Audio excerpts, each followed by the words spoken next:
Okay, and we're live with another episode of The Focal Thought.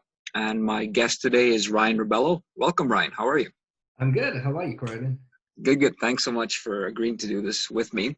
I'm really excited to have you on because I want to say from the onset, as long as I've known you, and this is going back since, the early high school days, I met you through my brother. You were part of his crew. And as long as I've known you, you've always sort of dressed well, you've spoken well, you've got a good sense of fashion and design. And even when you moved into, your own condo, you decorated it really nicely. Your car was always neat in appearance. So you actually, exude and breathe marketing. So I wanted to know, how did that come about? Were you always into marketing, or, was there an event or some sort of an influence that happened early on? I mean, first of all, appreciate the kind words. I would call myself the accidental marketer. Okay. I've never, I think marketing fascinated me before I even knew what marketing was, or what marketing does, or how marketing appeals to people. You speak about, the apartment being decorated well and dressing well. I appreciate creativity, and that's all forms of art. If it's music, if it's fashion, if it's interior design, if it's art, I think naturally I gravitate towards creative expression. And that's always been part of me from the time I was like a little kid. Which is why I call myself the accidental marketer. Nice. Good title for a book. Yeah. And then, I mean, even early on, like you were doing websites for people, in the high school days, with Giant Media. That was, your passion project. Yeah. So did you know sort of principles of marketing, when you first started, or did you sort of learn as you go along? No, so in keeping with the theme of this accidental marketer, it's a funny story on how Giant Media came to be. My family moved to Canada, almost 20 years ago, and at that time, internet wasn't widely available, right? So you had to go to the library to use the net. So I was sitting there in the library one day and I was browsing, I believe, yahoo.com and, trying to set up an email address. And there was this Sri Lankan guy beside me. And I saw him writing stuff online, and he was writing in this language I couldn't understand. I've always been outspoken, and, I consider myself an extrovert. So I asked him, I'm like, hey, bud, what are you doing? What is that? And he said, oh, I'm writing HTML. I'm like, what is HTML? I'm fascinated. Like, is that a new language? Like, what are you doing here? And he's like, well, you use HTML to build websites. And I was like, oh, can you show me how? And he's like, well, if you just, go online and search HTML language, and, you can pick up stuff like that. And he introduced me to the site called Angel Fire back in the day. I remember that, yeah. You remember that, right? And you could go online and you create your own website. And as you get a little more advanced, you start to plug in these HTML codes. And back then, Croydon, it was something as simple as, make a font bold, make a headline, make a smaller headline. So again, it accidentally got me, liking that stuff. And the more I practice HTML, the more I'm like, hey, this is cool. This could really work as a side hustle. And so, I got together with a couple of friends and I'm like, guys, why don't we do this? And I taught myself Flash. Back then it was Macromedia Flash, I believe, or yeah, I want to say it's Macromedia Flash. And there was this really cool company called Too Advanced, and they were making these websites that, were animated and you could do stuff and stuff moved and it made sounds. And again, the whole multimedia creative side of me kicked in, and I was like, oh my God, if they can do it, I can make cool websites. And that's how Giant Media started. And it was amazing. It was a passion project of mine. I always dreamt it would be something, and probably if I focused much more than I did and didn't go clubbing as much as I did, it would be bigger than it is. But I think it all in all quite a great experience. Yeah, no, and it's great to sort of start something like that and leverage off that because, it took you on to bigger, better, and greater things, right? Like, I mean, you're a professional marketer today, and you can probably, attribute that to the early days. Yeah. And when you were doing these websites, so, the website sort of design, that sort of, it's stock in the sense that, you're, like you said, you're learning HTML, you're learning, a programming language.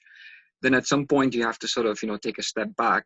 and you have to look at sort of, the marketing and the advertising. And I want to make a chief distinction here because, the common person always gets this confused. There is a big difference between marketing and advertising. And correct me if I'm wrong, advertising is a type of marketing, right? Yeah, so the best way to sort of describe it, or the way I tell people what it is, it's advertising is nothing more than paying for an ad to be shown. So, TV is a form of advertising. Yeah. The message that you deliver through that form of advertising is really marketing. Okay, got it. Amazing. You So got it? then when you were doing these websites, you had different clients who probably had, different businesses and, had different needs and wants for these businesses, creative wise. So the principles of marketing, how did you know what to do, for each client? Because, you have to sort of step outside the computer programming and then, like you say, get creative.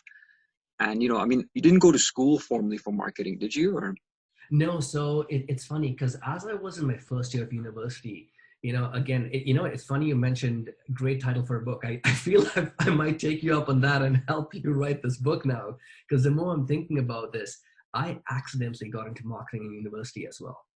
yeah, I've never shared the story with anyone, but when I applied to university, I had no guidance in terms of which university you apply for. How do you apply for university? Like I said, I was in Canada 2 years, I believe, and I had to apply for, university.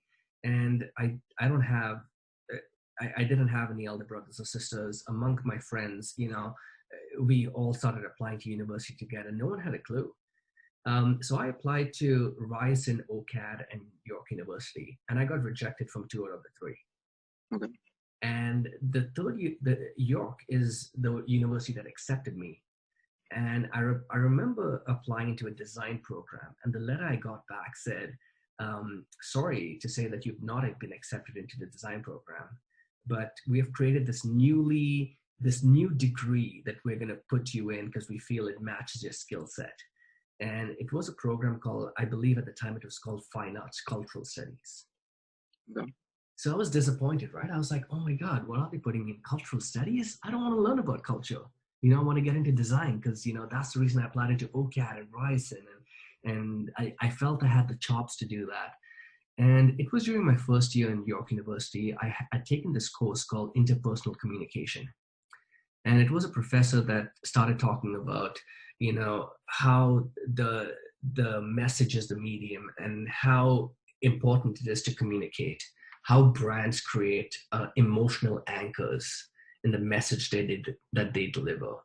Every brand needs a backstory. And what you're really doing with marketing is you're selling an emotion. You're not selling a product. Oh, And nice. Okay. it was through that course, Croydon, in full transparency, that made me fall in love with marketing. And I'm like, this is exactly what I want to do. I want to get into marketing. I want to get into the idea of selling emotion. I want to get into the idea of making people fall in love with certain products. And to come back to your question is like, how, when I was in Jai Media, how do you step away from the HTML and the tech aspect in order to design something? Believe it or not, it was the clients that I had at the time that really helped me. And I had clients, I had this one girl who was an entrepreneur, and she now in fact works for Amazon. She started a company called Pish Bosh, where she would create these unique handbags. There was another girl that started a company called Hooked, where it was these little hooks that you put on tables when girls or ladies would go to a restaurant and they had no place to hang their handbags. Yeah. Another company wanted me to design a site called Venus and Mars Matchmaking, where it was a matchmaking service for clients over the age of 50. So just in talking to them and getting to understand who their product is for, what type of emotion they want to, portray through their products, and, what story do they want to tell? That's what helped me, copyright. Like it was sort of a one-man show, or I wouldn't say one man because I had a small team of friends with me, but we did everything from copywriting and designing and doing the tech stuff. So it was an enriching process, and, that really helped me get to where I am today.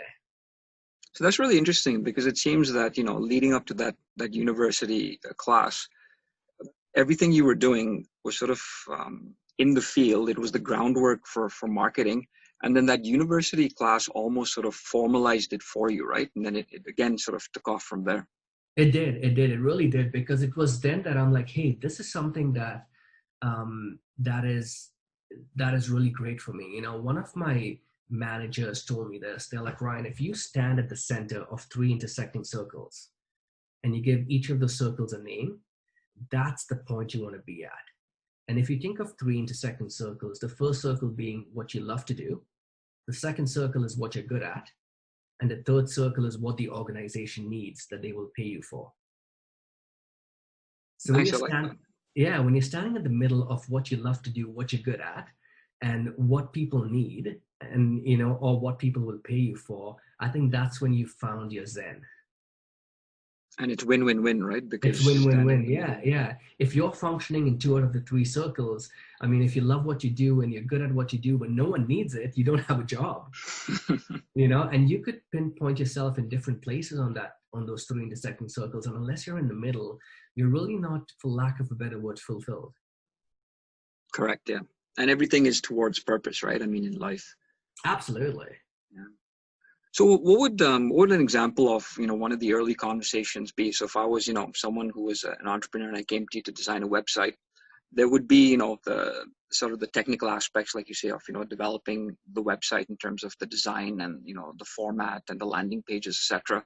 But then in terms of the actual marketing, because I guess a lot of entrepreneurs think that if they have the greatest website in the world, the traffic will naturally flock to it. But then you've got to do something with that website, right? It has to be interactive and sort of like you have to leverage off that. It has to become sort of a company of its own, right? Yeah, it all depends. There are some people that I've worked with where they own a website for purely information. You know, an example of that would be a consultant, or a lawyer. So, those people are, or a therapist, they just want a website for information based or for booking appointments. And in those cases, I always tell the people, I'm like, guys, tell your story, touch on that emotion and tell your story. But there are other people that want a website to do stuff for them, like an e-com website. They want to convert. Yeah. In that case, it's all about testing. It's all about A/B testing. So different landing pages, different products, what products would resonate. Believe it or not, I mean, some people know this, some people don't, but there is actually a field called user experience, where people design the best user flow the moment someone lands on the site.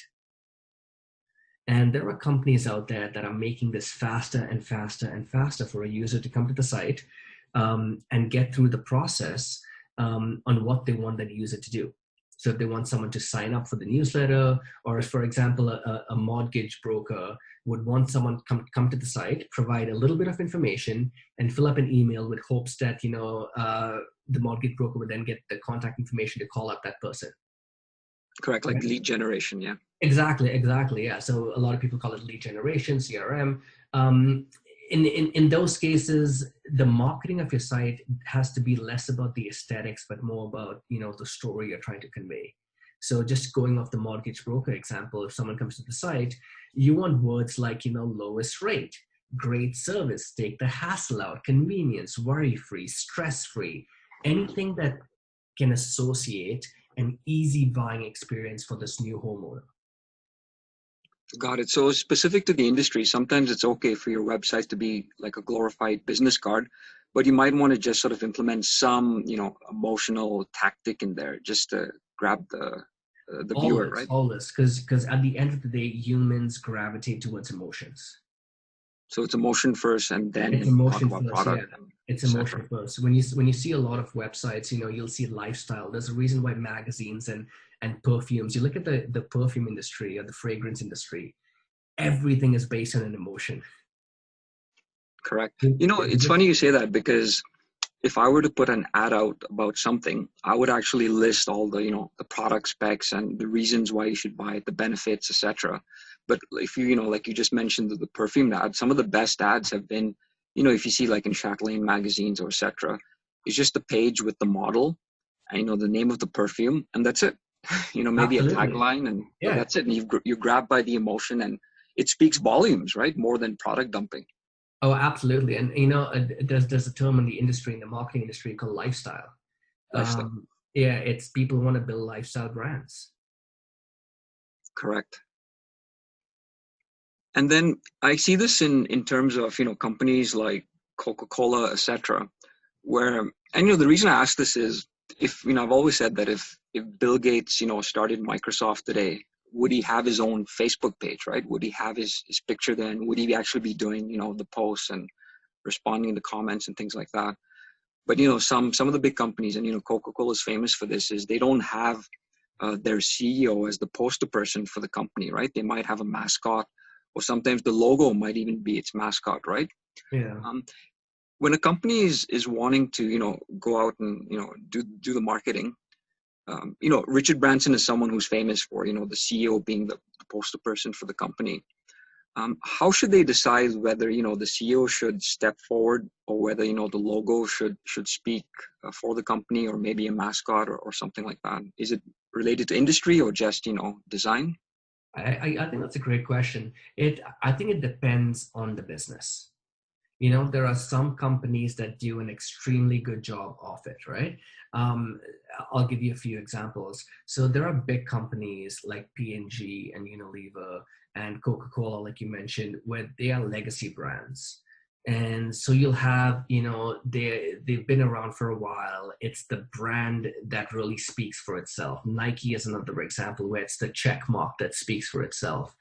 And what a lot of these companies do is they rely on celebrities to evoke that lifestyle brand message to the people.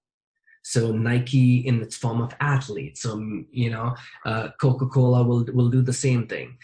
P&G and Dove, will target celebrities, Pantene and Jennifer Aniston. So a lot of those companies are less involved in, the CEO being the face of the company. But then there are other companies, and companies that come to mind are companies like you mentioned, Virgin, are companies like Tesla and SpaceX, where Elon Musk is very much the face of that. Yeah. And these entrepreneurs, I believe they have it's a passion for what they do. A lot of them are heavily focused on product, and they believe that them being the face of there and telling their story in a genuine way is what will draw that appeal. Got it. Okay. So You the know, company should play to its strength, right? yeah, If the you have to CEO think is the yourself. potential. Yeah, 100%. Like you won't see celebrities promoting a Tesla ad. You don't Correct. need Yeah. that. It's the product. It'll be stupid for Richard Branson to say, "Hey Drake, can you have an airplane and I have an airplane. Show an airplane in your video." No, it's not about that. You Got it. know. So I think it really depends company to company. It's a great question. I'm sure there's been many, many, many discussions, and a lot of times, Croydon, even in our company, in my business, that I'm currently working for right now, not my business, the company I work for, PR kind of dictates a lot of that, How do you right? mean?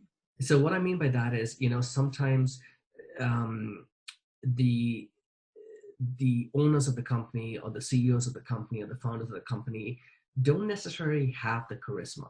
They have the business smarts, but they don't have the charisma, or they don't want to be in front of, a video. They don't want to be doing the PR for the brand. And sometimes, a lot of times people say, if you're an entrepreneur, you got to be a little bit eccentric. And I mean that in the best way possible, not like, someone who has mental issues. You have to be on edge. And sometimes PR will hold that person back and say, "Hey, listen, I don't think you should go and say that," especially when it comes to public companies where stocks are involved. They want to maintain a message, they want to maintain an image. So in those instances, they will lead by brand logo and brand identity versus founder identity or CEO identity. Correct. An example of that would be, again, Richard Branson, dressing as a woman, Yeah, versus Elon Musk, putting out a tweet about the stock market, right? exactly. And both, having various, varying degrees, rather, of circumstances because of that action. Yeah, Okay, that's interesting. I've always felt, even with small businesses find that, the person who owns the business, would put his or her face, on the Facebook business page or something. And I've always said, you have to, again, play to your strengths, because sometimes maybe the name of your company would be better suited, right? Because sometimes I feel that if people see a company, they almost tend to have a little bit more respect than if they see the actual person, right? Especially if they don't know them. Oh, 100%. And it's funny you mentioned respect. There's this book I recently read, Croydon, called Marketing a Love Story by Bernadette Jiva, right? And there's an exercise she tells every new business person to do. They're like, hey, take a piece of paper and draw two lines. Draw a line down the center and write your tangible assets and your intangible assets. So your tangible assets would be stuff like, your property, equipment, your websites, your stock. And then your intangible assets is stuff like your brand name, logo, patents, formulas, skills, reputation, customer loyalty, and trust. Okay. And she says, now one by one, cross off the things that your competitors can easily replicate or acquire on both sides of the list. You know the only three things that remain? What's that? Reputation, customer loyalty, and trust. Wow. Which is exactly what you said is respect. So if you don't have the respect, and I think it goes both ways, if companies don't respect the people, the customers, the consumers who now have all the power, quite literally, if they don't build that reputation, if they don't build customer loyalty and they don't earn the trust, a competitor is going to come in and swoop right off the bat. Correct. Yeah. And again, say for example, with the perfume industry, you could have the ad, which, signifies reputation.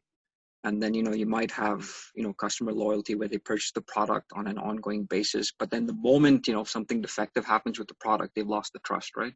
Exactly. And you see this a ton with athletes, a lot of athletes that violate, if it's a drug use or if they're caught in a compromising situation. It has nothing against the athletic abilities. Yep. But the moment they do something that compromises that trust of the company, they immediately dropped. Correct. And this also, there have been few exceptions where, high elite athletes, even though, drama has come up with some sort of, sensitive pain point, the owners of the companies have sort of let it slide because maybe the athletes, just too important, for their business, right? Well, possibly. I want to use a Tiger Woods example, and I don't quote me on this, but I can't remember if Nike dropped him or not when everything broke out. And I know now he's back in the game and, doing well and has some sponsors. But we've all seen this, especially with athletes and athletic brands. Yeah. And I've always felt that, those companies have the power because, the athlete, as in this example, can do something, to the audience, or, something can come up against them. And then the power is in the corporation to, yay or nay the action, right? To maybe fire them or keep them on board. And that can also sort of have an effect on repairing the broken reputation or, the trust that was fallen with the client, right? Or the consumer. Oh yeah, 100%. Yeah, I wanted to ask you this question because it's very timely. Now we know marketing's come a long way since I guess our early days in high school, because now we're seeing a lot of things like Google ads and SEOs and AdWords, things like that. These sort of marketing technologies that didn't exist before, and the principles of marketing are still the same, right? Like you're going to traffic and you're sort of advertising in traffic and trying to lure that traffic for business. And data has become such a valuable resource today, because the more data you have, the better you can market to consumer, because the more honest the data is, the better you can design the marketing to your consumer. So the big story, as we speak today is the whole WhatsApp thing in terms of, privacy and how, by changing the terms and regulations, a lot of your data is going to go to Facebook, and Facebook's going to mine that data and, use it for marketing purposes. Now, just someone like me, I've got nothing to hide. I really don't mind if they have my data because I have, found it to be useful. Sort of in my line of work, I like to attend a lot of seminars, and the AI technology, combs through, whatever I'm doing, and they've put sponsored ads where I have sort of, seminars coming to me. And then because of my awareness, I make the choice of whether I want to, attend it or not. And I found it beneficial because some seminars I've attended have, led on to other successes. Whereas before, I would actually forcibly have to search for these seminars and I might not even know they exist. So I'm actually leveraging off, the AI, mining my data and trying to provide something useful to me. Now I can see, the flip side of this in terms of, security, where, passwords and sensitive information can be exposed. And also for people who are not necessarily aware that, this data might be used for marketing to lure them into a position that they might not know they're getting to, such as in, politics with elections and things like that. But what are your thoughts on that? Uh, Loaded question, and I'll try to break it down because I think you touched on a couple of different things over there. Yeah. I'll start with the WhatsApp thing because I think it's extremely timely and relevant, right? I mean, it's no surprise Facebook has had access to people's data for a very long time, a very, very, very long time. They own Instagram, with the onset of Messenger, audience network, they know more about you than anyone else. Google knows a lot more, and then Amazon knows, a hell of a lot as well. Yeah. With the WhatsApp thing, the reason why, you're hearing so much about it is, yes, now WhatsApp, they're going to know location, they're going to know your device and who you're talking to, your contacts, everything else. But there are certain countries like India, for example, a billion people, they actually use WhatsApp and the platform to transact. So there's banking information being shared there. Okay. And when that happens, people, are less reluctant and less acceptance of certain big companies knowing about, their banking information. So it starts to get really dicey and really really challenging for people to be, okay, yes, my name, yes, my address, and yes, you're showing me relevant information, but why do you need to know everything else? Why do you need to know my device ID and my mobile ID and, a lot more information? You're pretty much saying, listen, if you want to use a service, give up access to all your rights and your privacy. Okay. So I think in that instance, it's like, it gets really tricky. So I think it's a case by case, country by country, and also, what people are willing to share.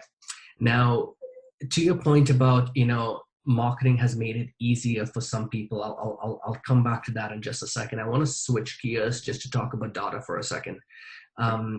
In my line of work, and this is something, I've developed these 4 principles. I call them the ABCD principles. And I teach it to, it's not really taught to my team, but I tell my team about this. I said, guys, if you want to be a successful marketer, you have to work in sort of this ABCD principles. And the first principle of it's all about agility. It's about pivoting your marketing towards what's happening. And you've seen this where, brands jump on trends in terms of what's happening in the social space. So if a couple of years ago there was the ice bucket challenge and everyone jumped on it and brands jumped on it. So what are the latest trends? If it's the red dress or the gold dress?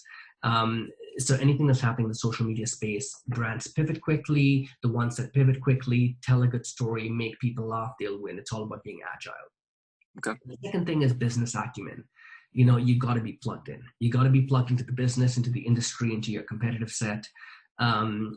Even people working in your company, sometimes you'll be surprised at how clueless they are about what's happening within the company. And that's not because they are not privy to information. For some people, it's a job, and some people, it's a career. For some people, it's a career, and I respect that. But really, I think if you have great business acumen and really plugged in, it sets you apart. C is all about cost savings. And what I mean by cost savings is not about cutting corners or cutting costs. It's all about how can you be more efficient with your marketing? How can you make that dollar go further for you? And in a world where marketers can go on your laptop and, buy a Facebook ad or buy a Google ad or an AdWords, like you mentioned, there are a ton of tricks, especially with SEO and everything else that, you can improve your ROI or your ROAS. And ROAS is your return on ad spend. So how much are you spending, to acquire a customer or make that sale? And finally, D, the last principle is data.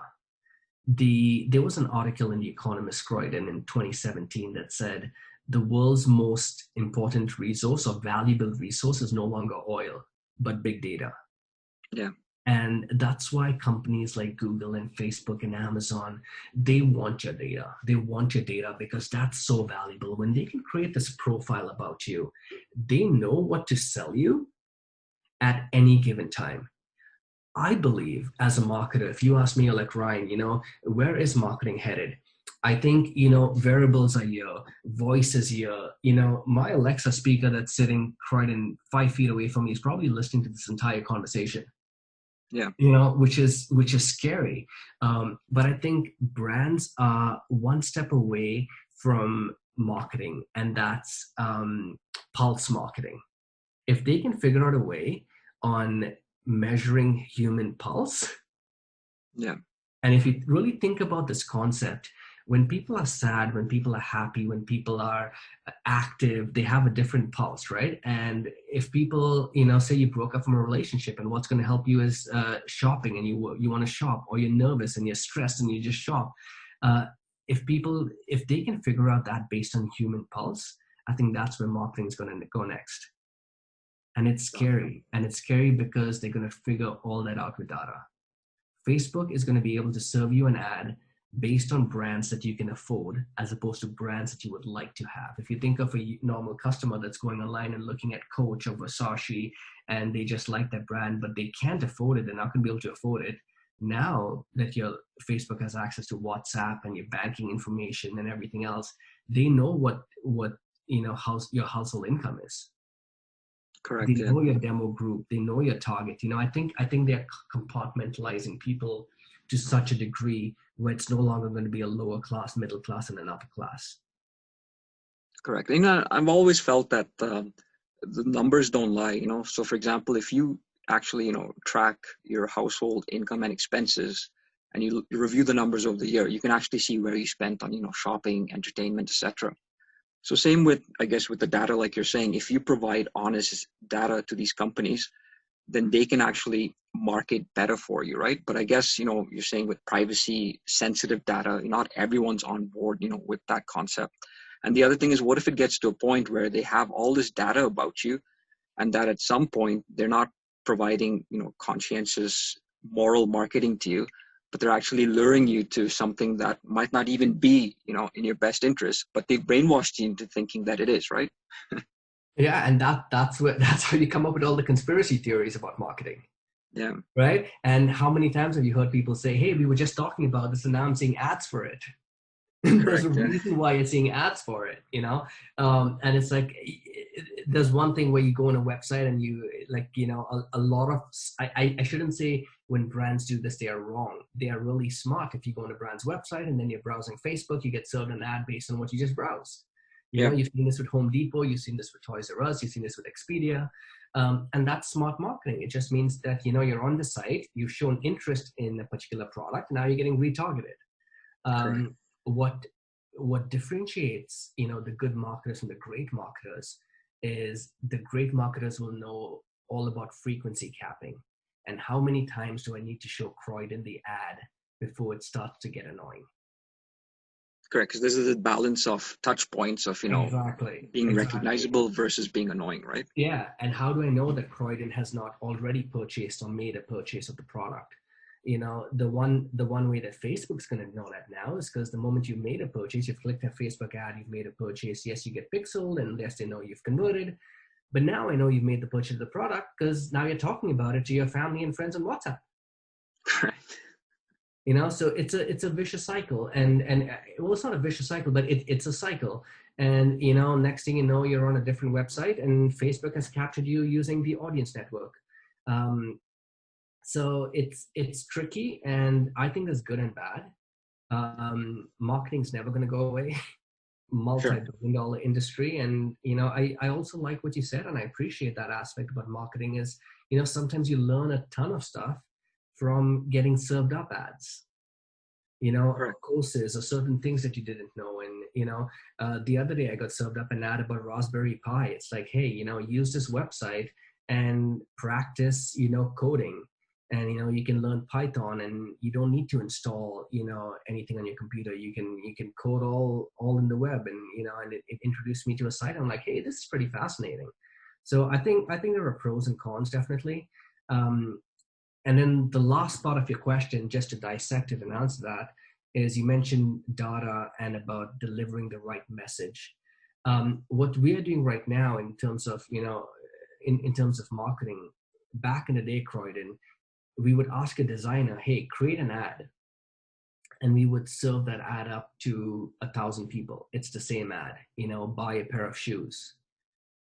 Now, what we're doing is something called dynamic creative, where we actually create just a background file.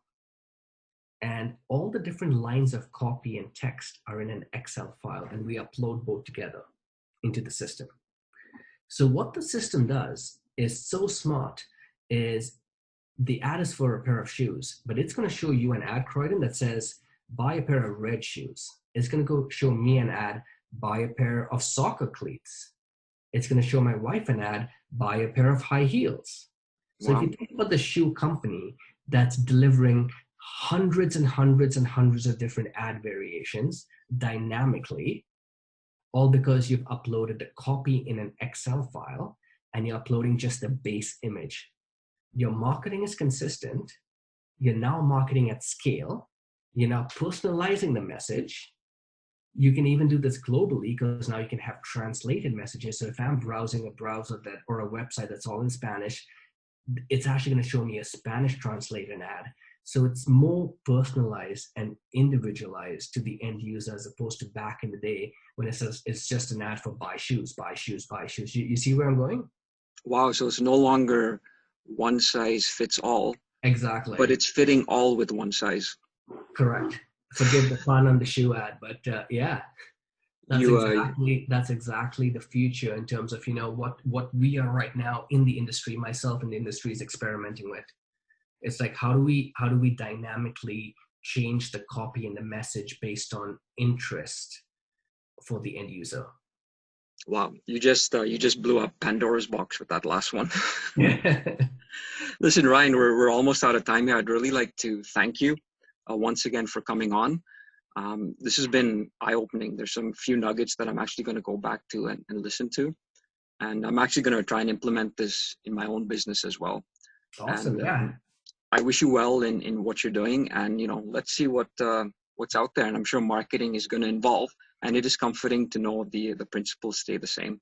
So once again, thank you very much for coming on. Croydon, thanks for your time. It was great chatting. Anytime. Okay, thanks. Pleasure. Bye. Bye.